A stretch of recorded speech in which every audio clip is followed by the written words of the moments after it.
এই সংগঠনটি অত্যন্ত সুশৃঙ্খল এবং বিএনপি অত্যন্ত শক্তিশালী সংগঠন।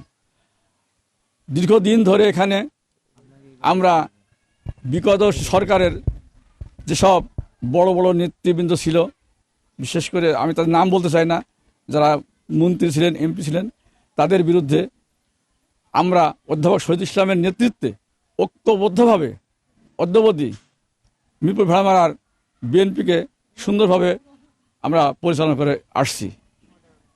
এখানে উপজেলা বিএনপির কমিটি জনগণের মাধ্যমে, নেতা কর্মীদের মাধ্যমে, ভোটের মাধ্যমে অত্যন্ত শক্তিশালী একটা কমিটি আমাদের গঠন করা হয়েছে ইতিপূর্বে।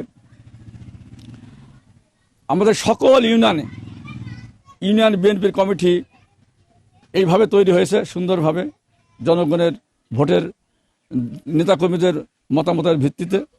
আমাদের অঙ্গ সহযোগী যে সমস্ত সংগঠন আছে, ছাত্রদল, যুবদল, স্বেচ্ছাসেবক দল,